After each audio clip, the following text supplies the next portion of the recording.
Hello ನಮಸ್ಕಾರ ಎಲ್ರಿಗೂ welcome to my SR education channel.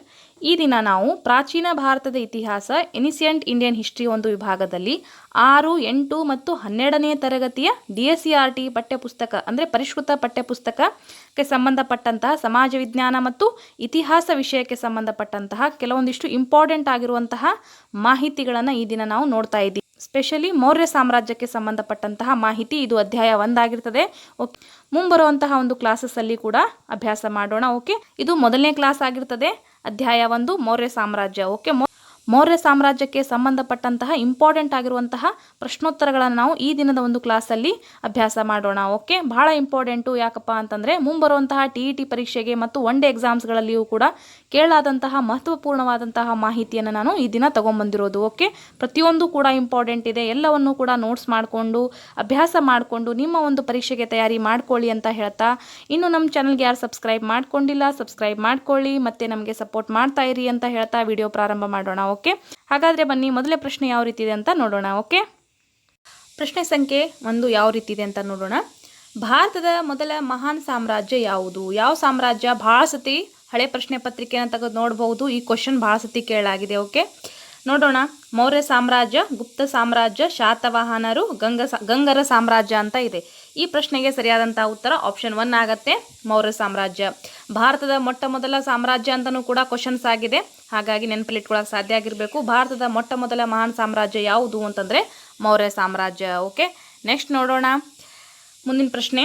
ಪ್ರಶ್ನೆ ಸಂಖ್ಯೆ 2, ಮೌರ್ಯ ಸಾಮ್ರಾಜ್ಯದ ಸ್ಥಾಪಕ ಯಾರು? ಯಾರಾಗಿರ್ತಾರೆ? ಅಶೋಕ, ಚಂದ್ರಗುಪ್ತ ಮೌರ್ಯ, ಬಿಂದುಸಾರ, ಈ ಮೇಲಿನ ಯಾರೂ ಅಲ್ಲ ಅಂತ ಇದೆ.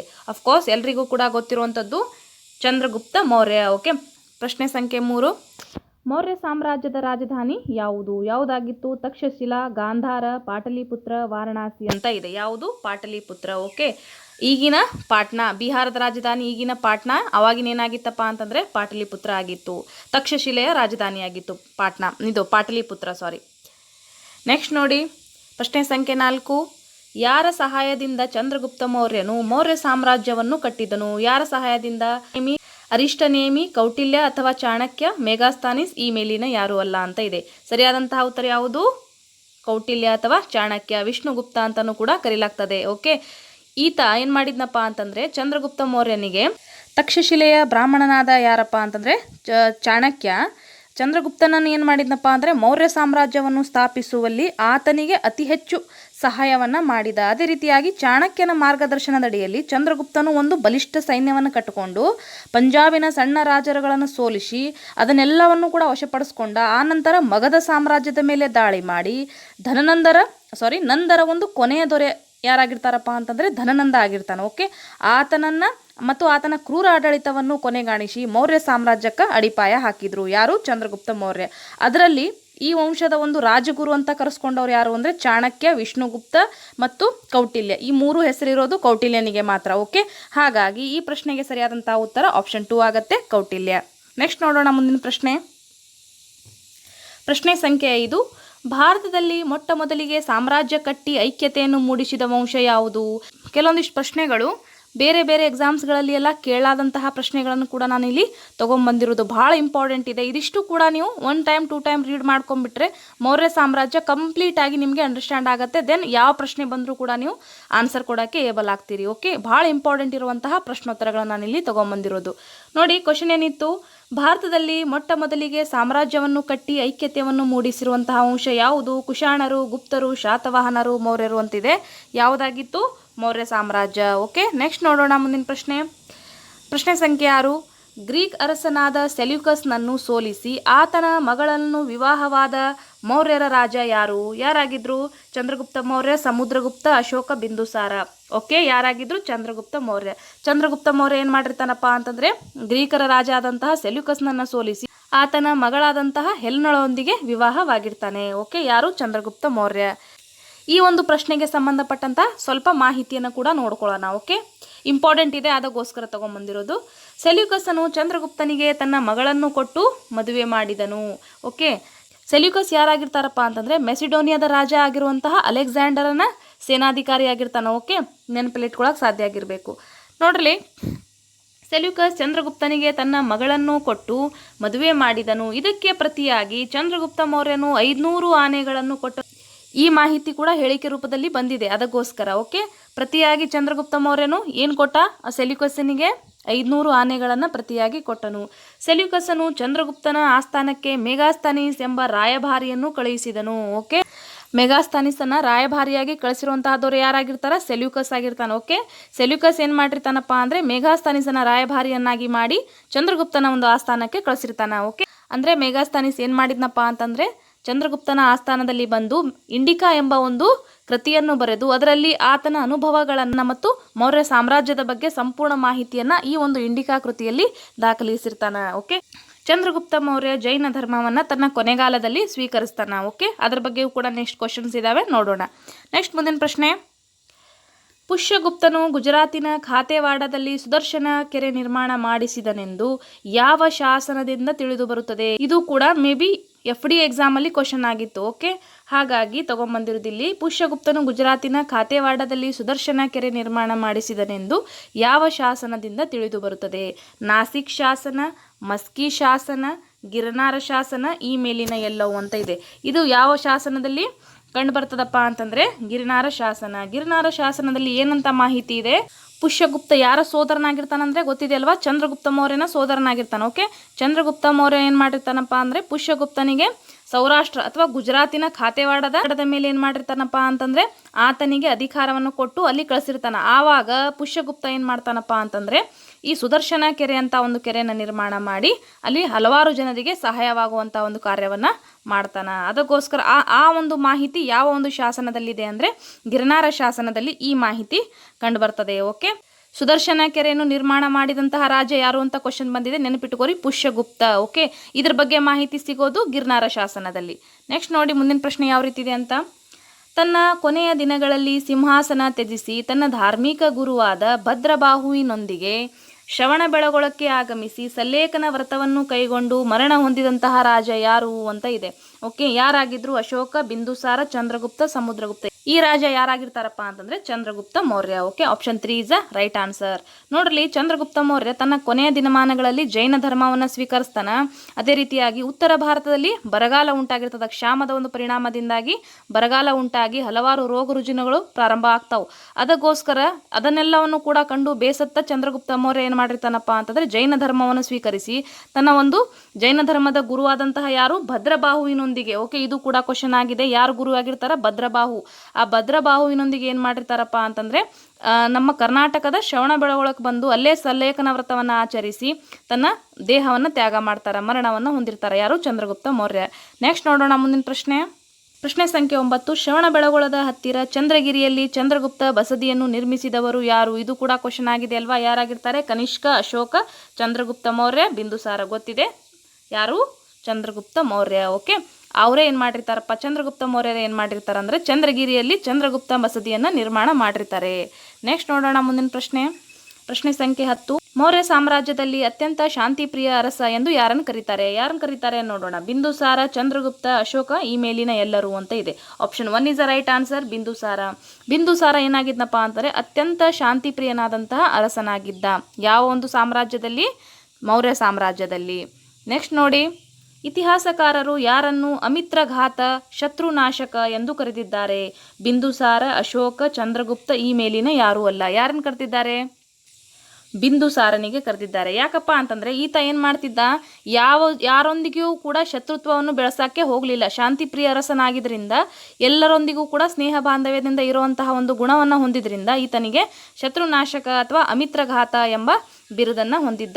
ಇದು ಕೂಡ ಪ್ರಶ್ನೆಯಾಗಿದೆ. ಇತಿಹಾಸಕಾರರು ಯಾರನ್ನ ಅಮಿತ್ರಘಾತ ಅಥವಾ ಶತ್ರುನಾಶಕ ಎಂದು ಕರೆದಿದ್ದಾರೆ ಅಂದರೆ ಬಿಂದುಸಾರ. ಓಕೆ, ಎಲ್ಲವೂ ಕೂಡ ಬೇರೆ ಬೇರೆ ಎಕ್ಸಾಮ್ಸಲ್ಲಿ ಕೇಳಾದಂತಹ ಕ್ವಶನ್ಸು, ಹಾಗಾಗಿ ಇಂಪಾರ್ಟೆಂಟ್ ಇದ್ದಾವೆ. ನೆಕ್ಸ್ಟ್ ನೋಡ್ರಿ, ಬಿಂದುಸಾರನ ಸಮಕಾಲೀನ ಗ್ರೀಕ್ ಅರಸ ಯಾರಾಗಿದ್ರು? ನೋಡ್ರಿ, ಬಿಂದುಸಾರನ ಕಾಲಾವಧಿ ಗೊತ್ತಿದೆ ಅಲ್ವಾ? ಕ್ರಿಪೋ 798ರಿಂದ 773. ಓಕೆ, 798ರಿಂದ 773 ಆಗಿತ್ತು. ಯಾರ ಕಾಲಾವಧಿ?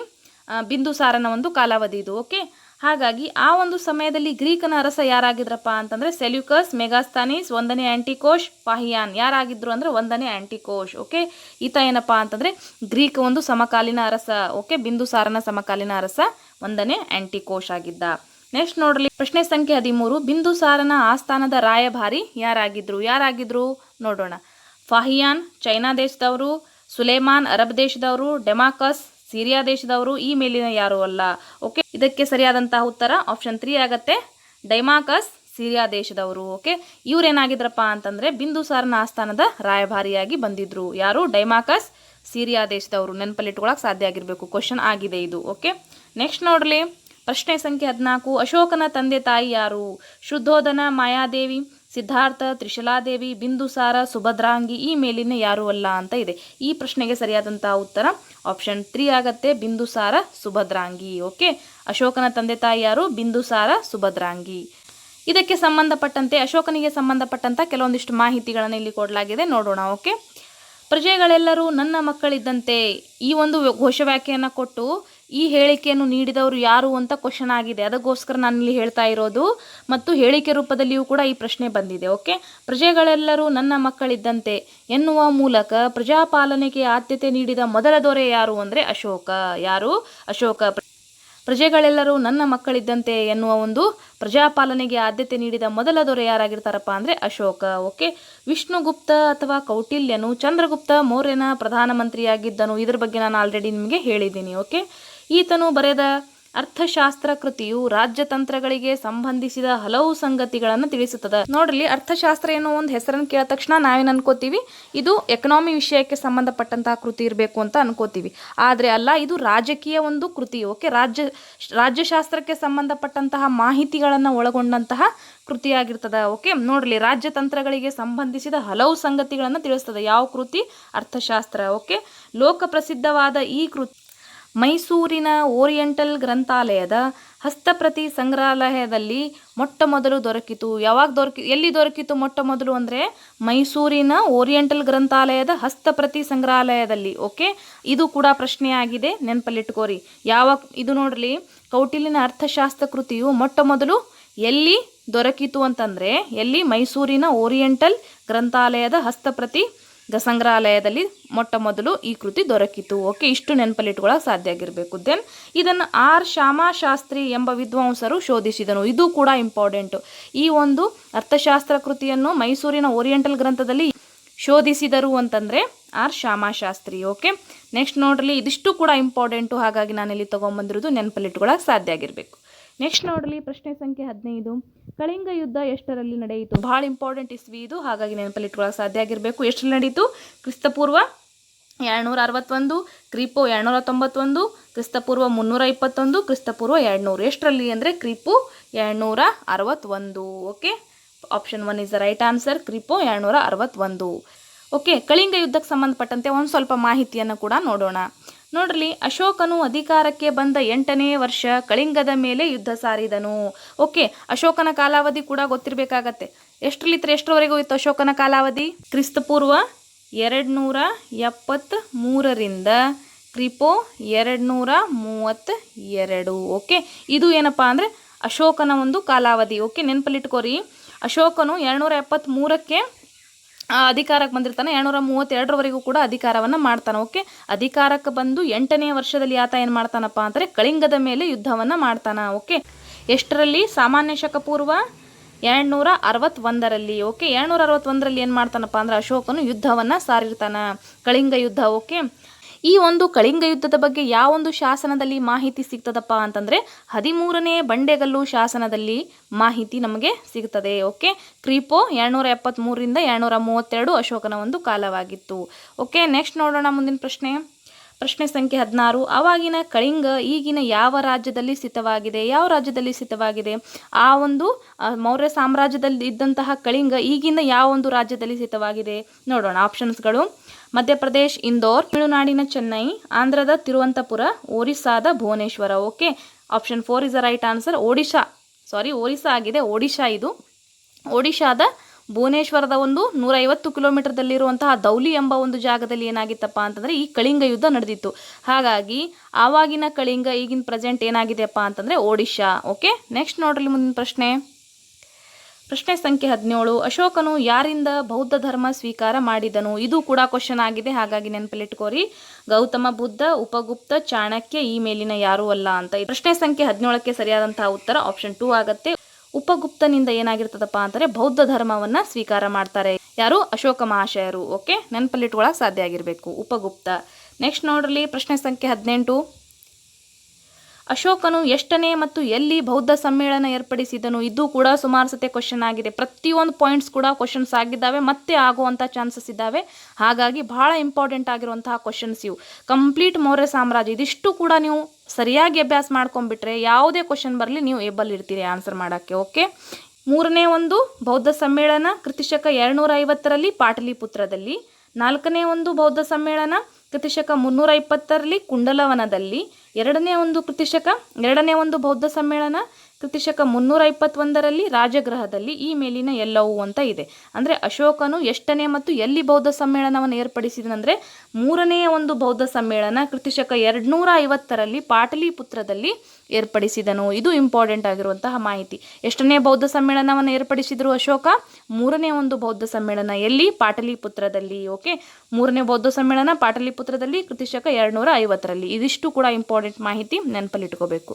ನೆಕ್ಸ್ಟ್ ನೋಡ್ರಿ ಮುಂದಿನ ಪ್ರಶ್ನೆ ಸಂಖ್ಯೆ 19. ಮೌರ್ಯ ಸಾಮ್ರಾಜ್ಯದಲ್ಲಿ ಯಾವ ರಾಜನು ಬೌದ್ಧ ಧರ್ಮವನ್ನು ರಾಜ್ಯ ಧರ್ಮವನ್ನಾಗಿ ಘೋಷಿಸಿದನು? ಯಾವ ರಾಜ? ಬಿಂದುಸಾರ, ಅಶೋಕ, ಚಂದ್ರಗುಪ್ತ. ಈ ಮೇಲಿನ ಯಾರೂ ಅಲ್ಲ ಅಂತ ಇದೆ. ಇದಕ್ಕೆ ಸರಿಯಾದಂಥ ಉತ್ತರ ಆಪ್ಷನ್ 2 ಆಗತ್ತೆ, ಅಶೋಕ. ಅಶೋಕ ಏನು ಮಾಡಿದ್ನಪ್ಪ ಅಂತಂದರೆ ಬೌದ್ಧ ಧರ್ಮವನ್ನು ತನ್ನ ರಾಜಧರ್ಮವನ್ನಾಗಿ, ಮೌರ್ಯ ಸಾಮ್ರಾಜ್ಯದ ರಾಜಧರ್ಮವನ್ನಾಗಿ ಘೋಷಿಸಿದನು. ಯಾರು? ಅಶೋಕ. ನೆಕ್ಸ್ಟ್ ನೋಡ್ರಿ ಪ್ರಶ್ನೆ ಸಂಖ್ಯೆ 19. ಬೌದ್ಧ ಧರ್ಮ ಪ್ರಚಾರಕ್ಕಾಗಿ ತನ್ನ ಮಗಳಾದ ಸಂಘಮಿತ್ರೆ ಮತ್ತು ಮಹೇಂದ್ರನನ್ನು ಶ್ರೀಲಂಕಾಗೆ ಕಳುಹಿಸಿದ ರಾಜ ಯಾರು? ಅಶೋಕ, ಸಮುದ್ರಗುಪ್ತ, ಬಿಂದುಸಾರ, ಚಂದ್ರಗುಪ್ತ ಮೌರ್ಯ ಅಂತ ಇದೆ. ಈ ಪ್ರಶ್ನೆಗೆ ಸರಿಯಾದಂತಹ ಉತ್ತರ ಆಪ್ಷನ್ 1 ಅಶೋಕ ಆಗಿರ್ತಾನೆ. ಧರ್ಮ ಮಹಾಮಾತ್ರರು ಎಂಬ ಪ್ರಚಾರಕರನ್ನ ನೇಮಿಸಿ ಬೌದ್ಧ ಧರ್ಮದ ಪ್ರಚಾರಕ್ಕಾಗಿ ದೇಶದ ಬೇರೆ ಬೇರೆ ಒಂದು ರಾಜ್ಯಗಳಲ್ಲಿ ಕಳಿಸ್ತಾನೆ, ಬೇರೆ ಬೇರೆ ರಾಷ್ಟ್ರಗಳಿಗೆ ಕಳಿಸ್ತಾರೆ ಬೌದ್ಧ ಧರ್ಮ ಪ್ರಚಾರಕ್ಕಾಗಿ. ಓಕೆ, ಹಾಗಾಗಿ ಈ ಪ್ರಶ್ನೆಗೆ ಸರಿಯಾದಂತಹ ಉತ್ತರ ಅಶೋಕ. ಆತ ಏನು ಮಾಡಿರ್ತಾನಂದ್ರೆ ಬೌದ್ಧ ಧರ್ಮದ ಪ್ರಚಾರಕ್ಕಾಗಿ ತನ್ನ ಮಕ್ಕಳಾದ ಸಂಘಮಿತ್ರೆ ಮತ್ತು ಮಹೇಂದ್ರನನ್ನು ಎಲ್ಲಿ ಕಳಿಸಿರ್ತಾರಪ್ಪ ಅಂತಂದರೆ ಶ್ರೀಲಂಕಾಗೆ ಕಳಿಸಿರ್ತಾನೆ. ಯಾರು? ಅಶೋಕ.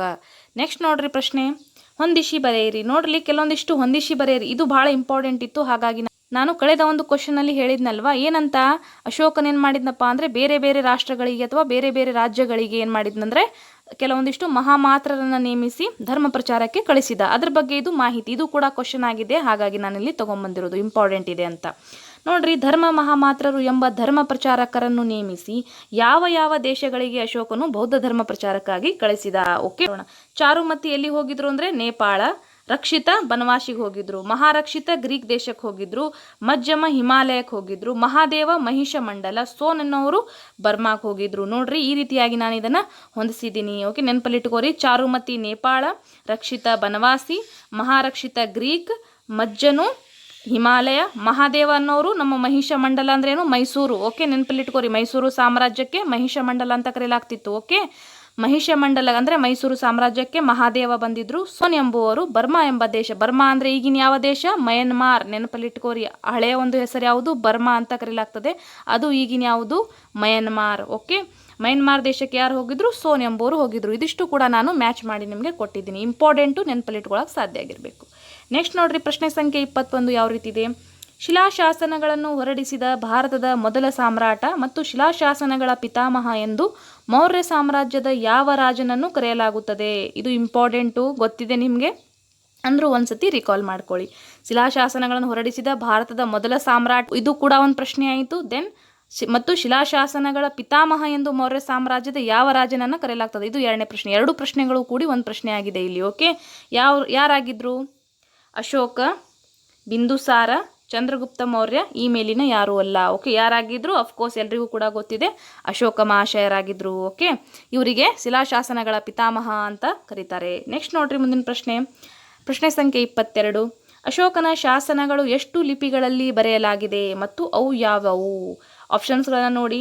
5 ಲಿಪಿಗಳಲ್ಲಿ ಬ್ರಾಹ್ಮಿ, ಖರೋಷ್ಠಿ, ಅರೇಬಿಕ್, ದೇವನಾಗರಿ ಲಿಪಿ, ಗ್ರೀಕ್. ಎರಡನೇದ್ದು 3 ಲಿಪಿಗಳಲ್ಲಿ ಬ್ರಾಹ್ಮಿ, ಖರೋಷ್ಠಿ, ಅರೇಬಿಕ್. 4 ಲಿಪಿಗಳಲ್ಲಿ ಬ್ರಾಹ್ಮಿ, ಖರೋಷ್ಠಿ, ಅರೇಬಿಕ್, ದೇವನಾಗಿರಿ. ಈ ಮೇಲಿನ ಎಲ್ಲವೂ ಅಂತ ಇದೆ. ಅಶೋಕನ ಶಾಸನಗಳನ್ನು ಒಟ್ಟು 5 ಲಿಪಿಗಳಲ್ಲಿ ಬರೆಯಲಾಗಿದೆ. ಯಾವ್ಯಾವು? ಬ್ರಾಹ್ಮಿ, ಖರೋಷ್ಠಿ, ಅರೇಬಿಕ್, ದೇವನಾಗರಿ, ಗ್ರೀಕ್. ನೆನಪಲ್ಲಿಟ್ಕೋರಿ, ಇದು ಕ್ವಶನ್ ಆಗಿದೆ. ಎಷ್ಟು ಭಾಷೆಗಳಲ್ಲಿ? 5 ಭಾಷೆಗಳಲ್ಲಿ. ಯಾವ್ಯಾವ ಅಂತ ಆಪ್ಷನ್ಸ್ಗಳನ್ನು ಕೊಟ್ಟು ಕೇಳಲಾಗಿದೆ. ಓಕೆ, ನೆನಪಲ್ಲಿಟ್ಕೋರಿ. ಬ್ರಾಹ್ಮಿ, ಖರೋಷ್ಠಿ, ಅರೇಬಿಕ್, ದೇವನಾಗರಿ ಮತ್ತು ಗ್ರೀಕ್ ಲಿಪಿಗಳಲ್ಲಿ ಏನು ಮಾಡಲಾಗಿದೆಪ್ಪ ಅಂತಂದರೆ ಅಶೋಕನ ಶಾಸನಗಳನ್ನು ಕೆತ್ತಲಾಗಿದೆ. ನೆಕ್ಸ್ಟ್ ನೋಡ್ರಿ ಮುಂದಿನ ಪ್ರಶ್ನೆ. ಅಶೋಕನ ಶಾಸನವನ್ನು ಓದಿದ ಮೊದಲ ವ್ಯಕ್ತಿ ಯಾರು? ಇದು ಪ್ರಶ್ನೆ ಆಗಿದೆ, ಗೊತ್ತಿದೆ ನಿಮಗೆ. ನೋಡೋಣ. Charles Baden, James Prinsep, Firoz Shah Tughlaq, Seleucus ಅಂತ ಇದೆ. ಯಾರು ಓದಿದ್ರು ಮೊಟ್ಟ ಮೊದಲಿಗೆ ಅಂತಂದರೆ ಜೇಮ್ಸ್ ಪ್ರಿನ್ಸೆಪ್ 1837ರಲ್ಲಿ ಅಶೋಕನ ಶಾಸನವನ್ನು ಮೊಟ್ಟ ಮೊದಲ ಬಾರಿಗೆ ಓದಿರುವಂತಹ ಅಂದರೆ ಜೇಮ್ಸ್ ಪ್ರಿನ್ಸೆಪ್. ಎಷ್ಟರಲ್ಲಿ? 1837ರಲ್ಲಿ. ತುಘಲಕ್ ಸಾಮ್ರಾಜ್ಯದ ರಾಜನಾದಂತಹ ಫಿರೋಜ್ ಶಾ ತುಘಲಕ್ ಕೂಡ ಪ್ರಯತ್ನ ಪಟ್ಟಿರ್ತಾನೆ, ಬಟ್ ಆತನಿಗೆ ಆಗಿರೋದಿಲ್ಲ. ಆದರೆ ಜೇಮ್ಸ್ ಪ್ರಿನ್ಸೆಪ್ 1837ರಲ್ಲಿ ಅಶೋಕನ ಶಾಸನವನ್ನು ಓದಿದ ಮೊಟ್ಟ ಮೊದಲ ವ್ಯಕ್ತಿ ಆಗಿರ್ತಾನೆ. ಇದು ಕೂಡ ಕ್ವಶನ್ ಆಗಿದೆ. Okay, ನೆನಪಲ್ಲಿಟ್ಕೋರಿ, important. ಬುದ್ಧಂ ಶರಣಂ ಗಚ್ಚಾಮಿ ಎಂದು ತಿಳಿಸುವ ಶಾಸನ ಯಾವುದು? ಮಸ್ಕಿ ಶಾಸನ, ಕಲ್ಕತ್ತಾ ಶಾಸನ, ಬಾಬ್ರು ಶಾಸನ, ಗಿರ್ನಾಳ ಶಾಸನ ಅಂತ ಇದೆ. ಯಾವ ಶಾಸನ ಆಗಿರ್ತದಪ್ಪ ಅಂತಂದ್ರೆ ಬಾಬ್ರು ಶಾಸನ. Okay, option 3 is the right answer. Bhabru ಶಾಸನದಲ್ಲಿ ಬುದ್ಧಂ ಶರಣಂ ಗಚ್ಚಾಮಿ ಎಂದು ತಿಳಿಸಲಾಗಿದೆ. ಓಕೆ, ಯಾವ ಶಾಸನ? ಬಾಬ್ರು ಶಾಸನ. ಯಾವ ಶಾಸನ? ಬಾಬ್ರು ಶಾಸನ. ನೆಕ್ಸ್ಟ್ ನೋಡ್ರಿ, ಪ್ರಶ್ನೆ ಸಂಖ್ಯೆ 25. ಅಶೋಕನಿಗೆ ದೇವನಾಂಪ್ರಿಯ ಪ್ರಿಯದರ್ಶಿನಿ ಎಂಬ ಬಿರುದುಗಳಿದ್ದು ಈ ಬಿರುದನ್ನು ಸ್ಪಷ್ಟೀಕರಿಸಿದ್ದು ಎಷ್ಟರಲ್ಲಿ ಮತ್ತು ಯಾವ ಶಾಸನದಲ್ಲಿ? ಇಂಪಾರ್ಟೆಂಟ್ ಅಲ್ವಾ? ಆಪ್ಷನ್ಸ್ಗಳನ್ನು ನೋಡೋಣ. 1915ರಲ್ಲಿ ಸಿ ಬೇಡನರಿಂದ ಮಸ್ಕಿ ಶಾಸನದಲ್ಲಿ.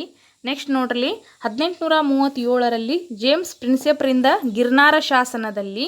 1820ರಲ್ಲಿ ಚಾರ್ಲ್ಸ್ ಬೇಡನರಿಂದ ಬಾಬ್ರು ಶಾಸನದಲ್ಲಿ.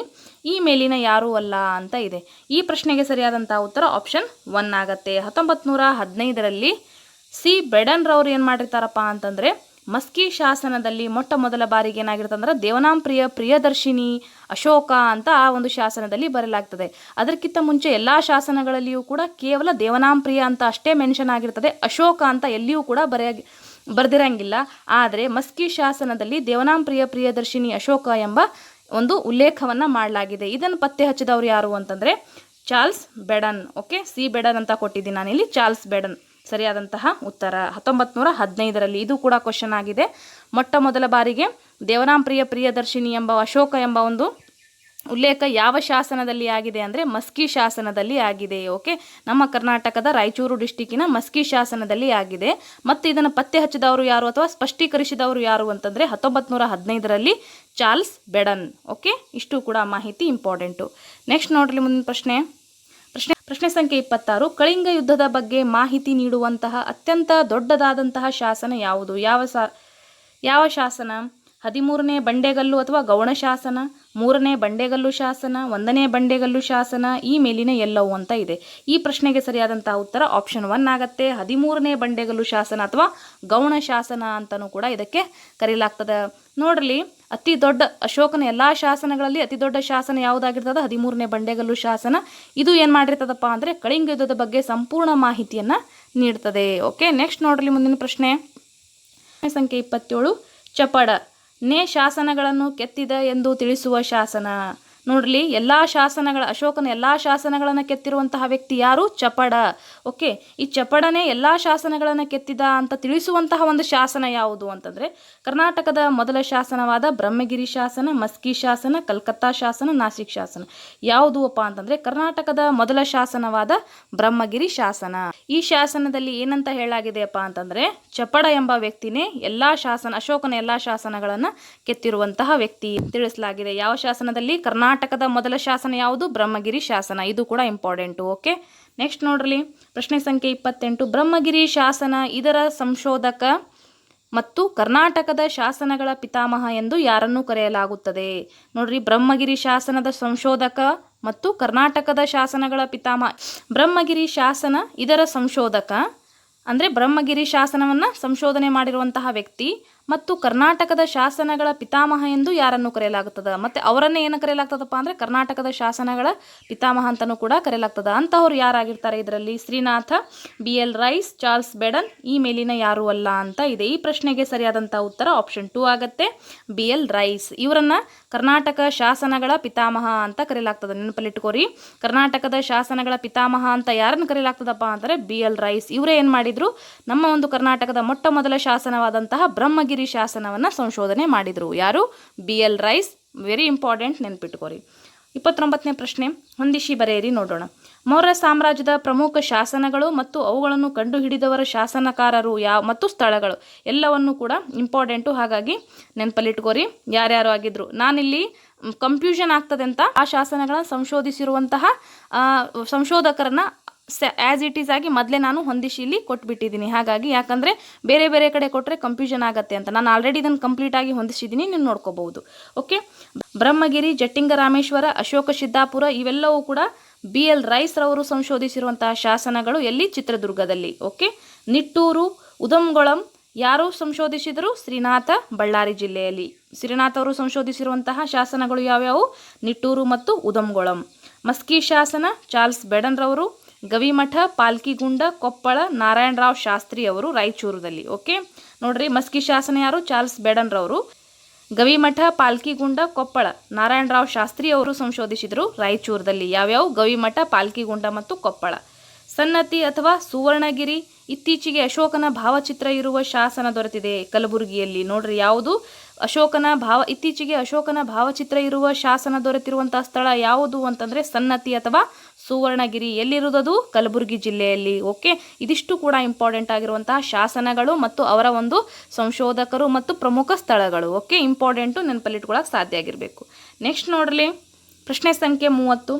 ಸಾರನಾಥ ಸ್ತಂಭವನ್ನು ಕುರಿತು ಈ ಕೆಳಗಿನ ಹೇಳಿಕೆಗಳನ್ನು ಗಮನಿಸಿ. ಸಾರನಾಥ ಸ್ತಂಭದ ಕುರಿತಿರುವಂತಹ ಹೇಳಿಕೆ ನೋಡೋಣ ಯಾವ್ಯಾವ ಇದಾವಂತ. ಇದು ಚತುರ್ಮುಖಗಳುಳ್ಳ ಸಿಂಹದ ಆಕೃತಿ ಹೊಂದಿದ್ದು, ಇದರ ಕೆಳಗೆ ಎತ್ತು ಮತ್ತು ಕುದುರೆಯ ಚಿತ್ರಗಳಿದ್ದು, ಇವುಗಳ ಮಧ್ಯೆ 24 ಗೆರೆಗಳುಳ್ಳ ಧರ್ಮಚಕ್ರವಿದೆ. ಓಕೆ, ಅದನ್ನು ನಾವು ಅಶೋಕ ಚಕ್ರ ಅಂತಾನೂ ಕೂಡ ಕರಿತೀವಿ. ಓಕೆ, ಇದರ ಕೆಳಗೆ ಸತ್ಯಮೇವ ಜಯತೆಯನ್ನು ದೇವನಾಗರಿ ಲಿಪಿಯಲ್ಲಿ ಕೆತ್ತಿಸಲಾಗಿದೆ. ಇದು ಕೂಡ ಬಹಳಷ್ಟು ಕ್ವಶನ್ ಆಗಿದೆ ಅಲ್ವಾ. ಸತ್ಯಮೇವ ಜಯತೆ ಎಂಬ ಒಂದು ವ್ಯಾಖ್ಯವನ್ನು ಯಾವೊಂದು ಉಪನಿಷತ್ತಿನಿಂದ ತೆಗೆದುಕೊಳ್ಳಲಾಗಿದೆ ಅಂತಂದರೆ ಮುಂಡಕ ಉಪನಿಷತ್ತಿನಿಂದ ತೆಗೆದುಕೊಳ್ಳಲಾಗಿದೆ. ಓಕೆ, ಇದನ್ನು 1950 ಜನವರಿ 26ರಂದು ನಮ್ಮ ರಾಷ್ಟ್ರ ಲಾಂಛನವನ್ನಾಗಿ ಅಳವಡಿಸಿಕೊಳ್ಳಲಾಯಿತು. ಇದು ಕೂಡ ಕ್ವಶನ್ ಆಗಿದೆ.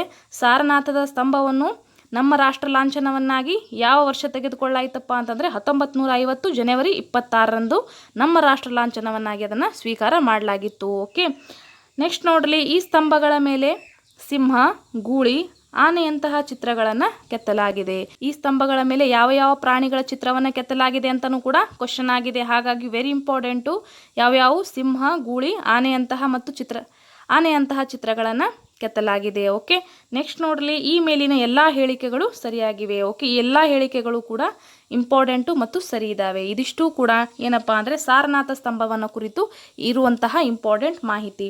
ನೆಕ್ಸ್ಟ್ ನೋಡಲಿ, ಅಶೋಕನು ನಿರ್ಮಿಸಿದ ಸಾಂಚಿ ಸ್ತೂಪ ಯಾವ ರಾಜ್ಯದಲ್ಲಿದೆ? ಇದು ಕೂಡ ಕ್ವಶನ್ ಆಗಿದೆ ಬಹಳ ಸತಿ. ಹಾಗಾಗಿ ನೋಡೋಣ ಯಾವ ರಾಜ್ಯದಲ್ಲಿದೆ ಕಂಡುಬರುತ್ತದೆ ಅಂತ. ಜಾರ್ಖಂಡ್, ಮಧ್ಯಪ್ರದೇಶ್, ಆಂಧ್ರ ಪ್ರದೇಶ್, ಕರ್ನಾಟಕ. ಸರಿಯಾದಂತಹ ಉತ್ತರ ಯಾವುದಪ್ಪ ಅಂತಂದರೆ ಆಪ್ಷನ್ 2 ಆಗತ್ತೆ.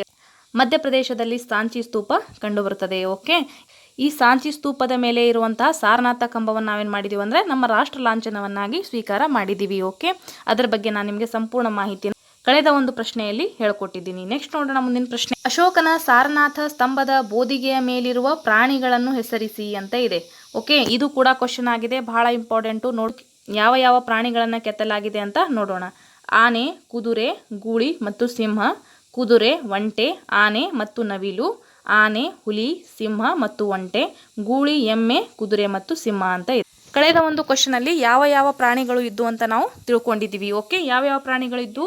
ಆನೆ, ಕುದುರೆ, ಗೂಳಿ ಮತ್ತು ಸಿಂಹ. ಓಕೆ, ಈ 4 ಪ್ರಾಣಿಗಳು ಇದ್ದು ಯಾವುದರಲ್ಲಿ? ಅಶೋಕನ ಸಾರನಾಥ ಸ್ತಂಭದ ಬೋದಿಗೆ ಮೇಲಿರುವಂತಹ ಪ್ರಾಣಿಗಳು. Okay, important, ನೆನಪಲ್ಲಿಟ್ಕೋರಿ. ನೆಕ್ಸ್ಟ್ ನೋಡ್ರಿ, ತಮಿಳು ಸಂಸ್ಕೃತಿಗೆ ನೀಡಿದ ಮೌರ್ಯರ ಕೊಡುಗೆ. ಪ್ರಾಕೃತ ಭಾಷೆ, ಬ್ರಾಹ್ಮಿ ಲಿಪಿ, ವಾಸ್ತುಲಿಪಿ, ಚಿತ್ರಕಲೆ. ಬ್ರಾಹ್ಮಿ ಲಿಪಿ ಏನಿದೆ ಅಲ್ವಾ, ಇದು ತಮಿಳು ಸಂಸ್ಕೃತಿಗೆ ನೀಡಿರುವಂತಹ ಮೌರ್ಯರ ಒಂದು ಅಮೂಲ್ಯವಾದಂತಹ ಕೊಡುಗೆಯಾಗಿದೆ.